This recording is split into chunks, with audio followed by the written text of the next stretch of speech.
Bueno, maestro, pues buenas tardes. Primeramente, gracias por haber aceptado nuestra invitación para poder realizar esta entrevista. Primero, pues nosotros somos el grupo 403 de la carrera de comunicación. Su servidor Santos Luis Hernández, Fernando Jiménez, Fabiola Nicolás, Janet Vázquez, Jair Morales, Jesse Sarmiento y la compañera Lorena. Eh, el objetivo de esta entrevista es poder conocer su punto de vista respecto en términos generales, qué son las sociedades mercantiles y además en algunas preguntas que se le harán, podremos enfocarnos en algunas sociedades en específicas, como puede ser la sociedad anónima y la de responsabilidad limitada. Y primero, como introducción, podemos hacer mención que las sociedades mercantiles actualmente en México son de gran importancia debido a que con ello podemos como tener ingresos a algunas personas en cuanto a empleos o incluso en el aspecto de que nos ofrezcan unos productos para que podamos cumplir nuestras necesidades. Conforme se vaya desglosando la entrevista, vamos a analizar aspectos importantes como el de cuáles son los requisitos mínimos, por así decirlo, para poder constituir una sociedad anónima, una sociedad de responsabilidad limitada o alguna otra sociedad mercantil. Además, también debemos tener en cuenta que la ley de sociedades mercantiles es la que se encarga de regular estas sociedades, a excepción de una, que es la sociedad cooperativa, que es la que posee su ley y es la que se encarga como de determinar cuáles son sus regulaciones que tiene para poder existir. Y pues, sin más, pues podemos dar inicio a la entrevista y consideramos que usted desde su experiencia o sus avances como de conocimiento que ha tenido pueda respondernos estas preguntas.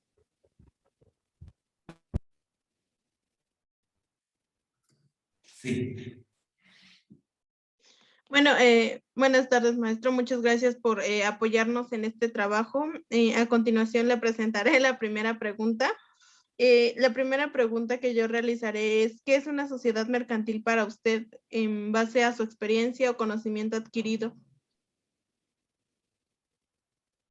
una sociedad mercantil es, para mí es como la constitución jurídica de una empresa, ¿no? Todo aquello que compre y venta, que produzca, todos realizamos actividades económicas, por un lado, ¿no? Como actividades económicas, pero muchas veces no tenemos como esa parte jurídica, la parte de la constitución legal. Entonces, una sociedad mercantil es cuando como realizamos una actividad como persona física o como persona moral y que tiene ya una constitución legal o formal, como lo vemos en empresa.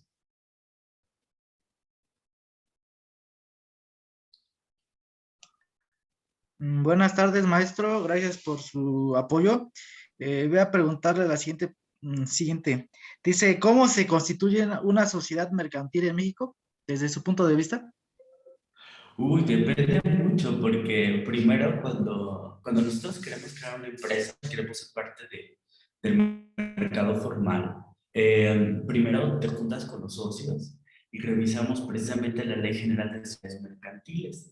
Entonces, según lo que hayamos decidido como socios o como emprendedores también, revisamos cada una de las características que tiene cada sociedad mercantil. Recordemos que si ustedes revisan la ley, son 5. Entonces, conforme a nuestros intereses también, el capital que nosotros tengamos, el objeto social, la razón social. Entonces, va a depender mucho cómo vamos a constituirnos como empresa, ¿no? Generalmente, ustedes como administradores pueden llegar a hacer el trámite legal de constitución formal, aunque en algunos casos algunas consultorías o algunos gestores también realizan esta acción de hacer la constitución legal de una empresa.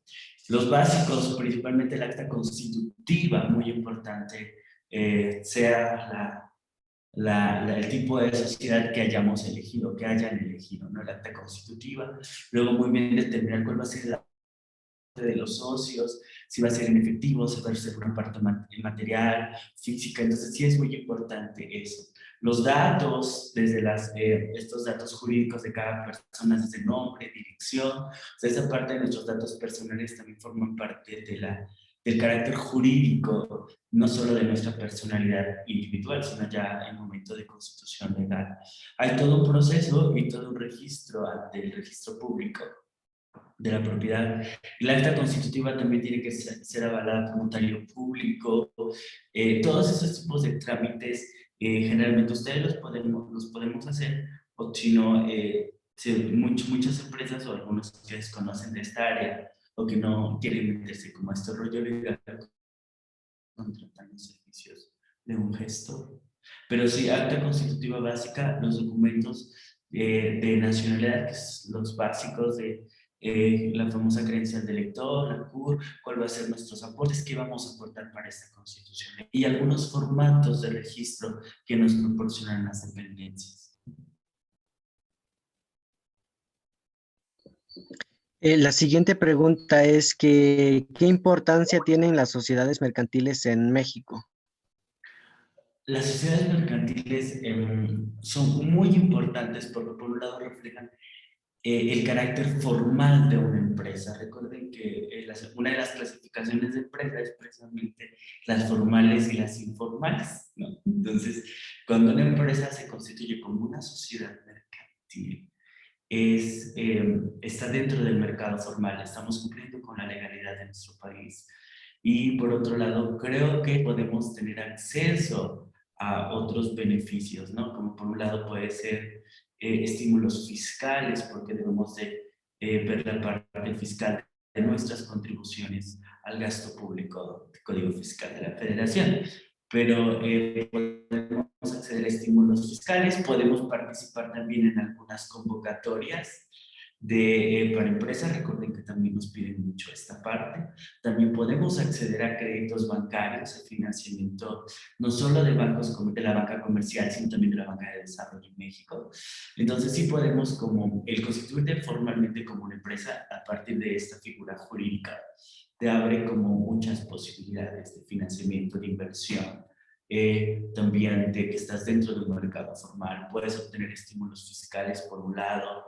Sí, son bastante los beneficios si te conviertes dentro de una sociedad mercantil. Eso es muy, muy importante.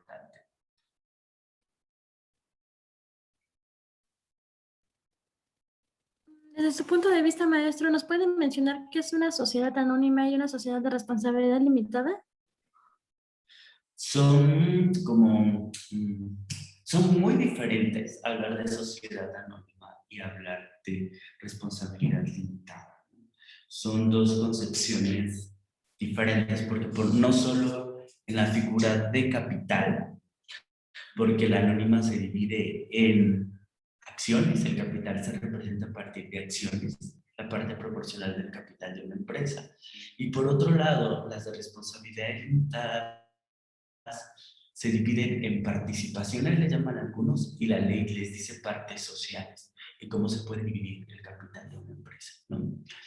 La última reforma antes, por ejemplo, a partir del 2012, había límites para de dinero. Por ejemplo, una sociedad anónima podría referirse a partir de 50,000 pesos. Si tenías 50,000 pesos, te puedes constituir como sociedad anónima. Si eras de responsabilidad limitada, te pedía un capital de 3,000 pesos. Eso era como en 2012. ¿Okay? Después, a principios de 2012 se hace esta reforma en la cual no existen como estos límites de capital para constituir a la empresa. Entonces, de ahí ya no se puede, ya no se establecen los límites. Entonces, aparte, únicamente en los documentos oficiales o en las actas constitutivas se establece un capital mínimo, ¿no?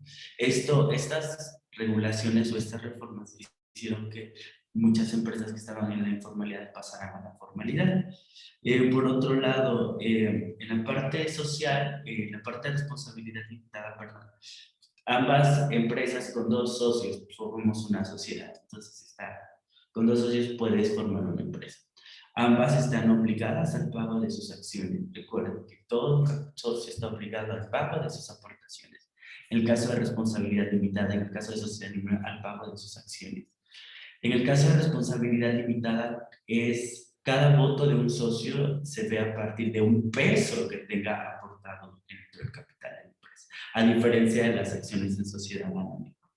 Entonces, además de las diferencias entre la razón social, SA y SL, ¿no? Entonces, yo podría decir que esas pueden ser como, pero sí son dos figuras como diferentes.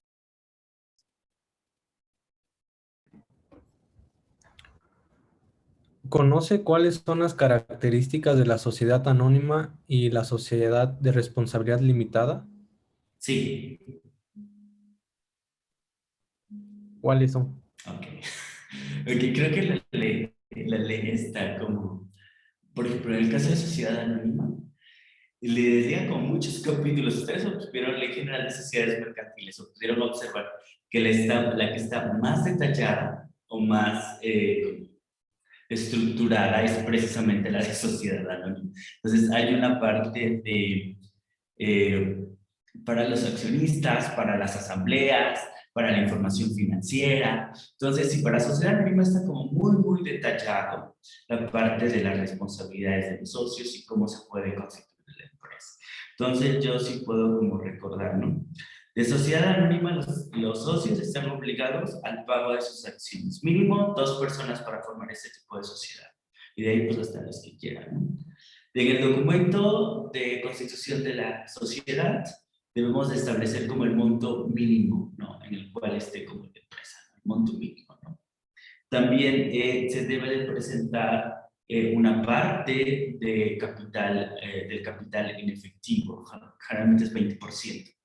También la personalidad jurídica de cada socio, desde sus documentos legales, nombre, dirección, CUR, RFC, todos estos documentos, y también la tabla de qué aporta cada uno de los socios. Eso sí es parte del trámite, chicos. También aquí son acciones, generalmente son a título nominativo que se pueden transferir. Son acciones que se pueden transferir. Son títulos que sí se pueden vender, contrario a la otra, ¿no? De responsabilidad limitada. Otra parte, las utilidades generadas por la empresa se basan en el monto de las acciones que tenga cada uno de los socios en la empresa. Entonces, si las utilidades sí se determinan a partir del monto de dinero que haya aportado el socio, ¿no? En el caso también de de responsabilidad limitada, también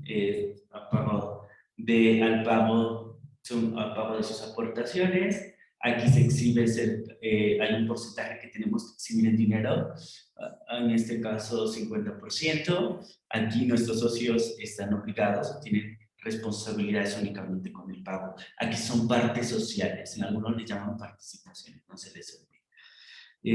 Generalmente los votos de las asambleas, generalmente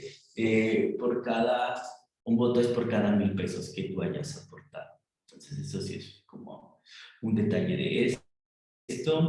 Y también los administradores, generalmente se designa a un gerente para que pueda administrar la sociedad, y los consejos que ustedes ya saben, los consejos de administración y los consejos de vigilancia. Grosso modo podría mencionarles como esa.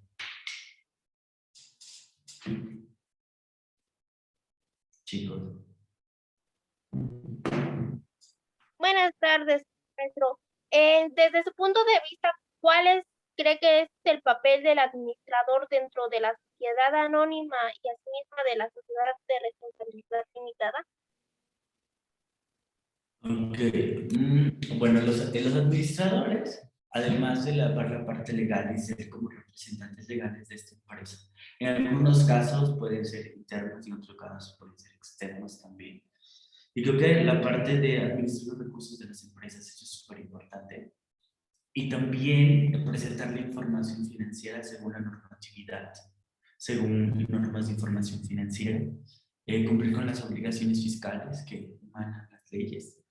Y creo que hay como todo un capítulo en el caso de sociedad anónima que establece exclusivamente las responsabilidades del consejo de administración, ¿no? Pero tiene que ver con cuidar el aporte, velar por los intereses de cada uno de los socios y buscar siempre la transparencia en términos de la información, más cuando nosotros trabajamos con información financiera y la parte administrativa. Entonces yo podría mencionar esos dos modos, ¿no? Los requisitos fiscales, que los cumplimientos fiscales, nuestras obligaciones fiscales que tenemos como empresa, y también la parte de velar por el patrimonio de los socios.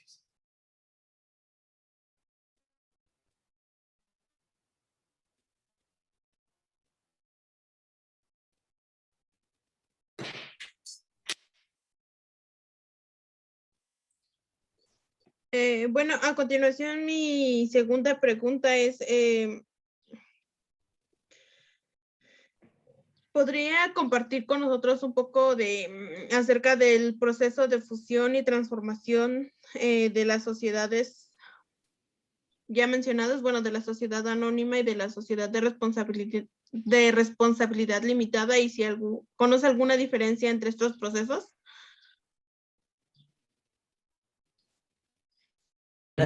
Sociedades.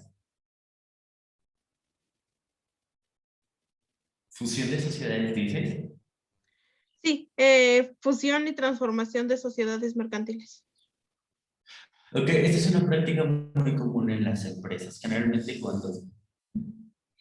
es una práctica muy recurrente hablar de fusión de empresas. Muchos te deciden que es como si fuese una estrategia del mundo empresarial para elevación fiscal. Otros dicen que cuando hay actos ilícitos también recurres precisamente a este tipo de fusiones.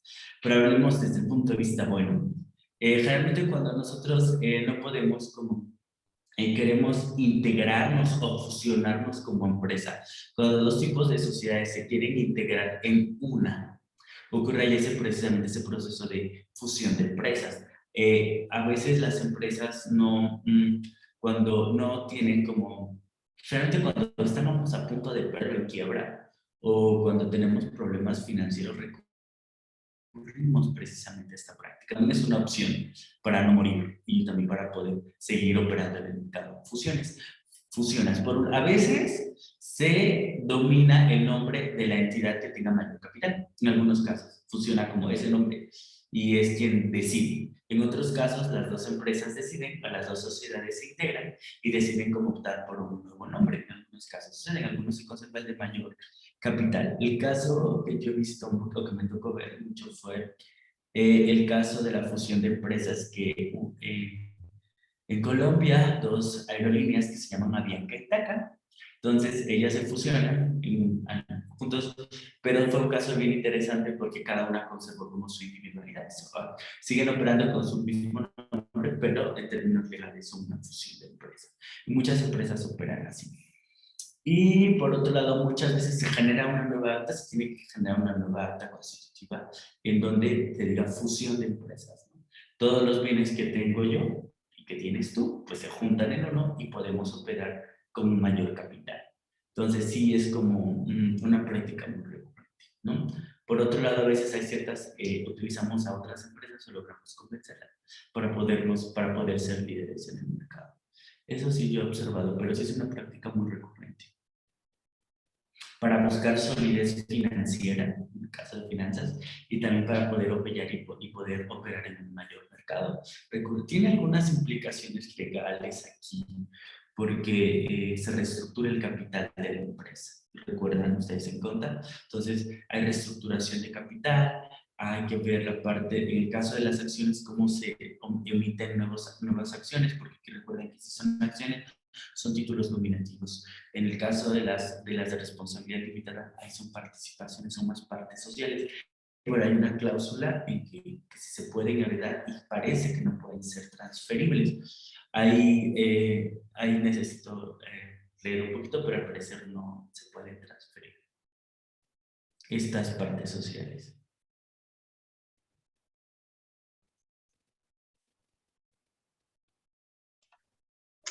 Ya por último, maestro, desde su punto de vista, ¿cuál es el proceso de disolución y liquidación de la sociedad anónima y el de la sociedad de responsabilidad limitada? Y si puede decirnos algunas diferencias de estas, de lo mencionado. Sí, hablar de decisión de empresas, sí, cuando las empresas, el caso más famoso, el de famoso Aeroméxico, ¿no? Recuerdo que les tocó ver algunas partes de cómo algunas empresas llegan a morir, llegan a desaparecer. El código también, perdón, la Ley General de Sociedades Mercantiles también tiene un apartado de precisamente de decisión de empresa, ¿no? Aquí es como diluyes una sociedad. En algunos casos, antes de morir, o de que llega la decisión de la empresa, sí se divide la parte del capital, como en algunos casos se les regresa en especie, en algunos casos sí se regresan los aportes, en otros, y finalmente se comparte las utilidades en caso de que haya. Recuerden, en caso de que haya utilidades por las acciones, sí se les otorga la parte. Si hay pérdida, pues no puede reclamar esa parte de disminución de la utilidad, o inclusive todos responden de manera solidaria, subsidiaria e ilimitadamente, ¿no? Como nos dice la ley. Entonces, sí hay como esta parte de que pueden llegar como a morir la disolución. A veces es por acuerdo mutuo. Una de las cláusulas es que por acuerdo mutuo los socios deciden terminar esa sociedad mercantil. En el caso de las acciones, sí recuperan como la parte del pago, y recuerden los tipos de accionistas, si son preferentes o si son comunes. Entonces sí hay que tener aquí algunas cláusulas en los tipos de accionistas, ¿no? En el caso de las sociedades anónimas. En el caso de las de responsabilidad limitada, cuando llegan a morir, a veces es por mutuo acuerdo, a veces es también porque una sociedad de responsabilidad limitada no puede tener, por ejemplo, más de 50 socios. Entonces, si llega a pasar, pues ya no puede seguir siendo responsabilidad limitada. Entonces, tienes que cambiar de tipo de sociedad. Entonces, esa puede ser una causa. La muerte tal vez de algunas personas que no se llevan bien. Entonces, son decisiones que en las empresas y que los socios también se toman. Entonces, pero en el caso de responsabilidad son sociales, son partes sociales, entonces cada quien recupera su dinero y pues todos felices y contentos. En el caso de que haya problemas, pues intentan resolver antes de que se haga la decisión final de la empresa.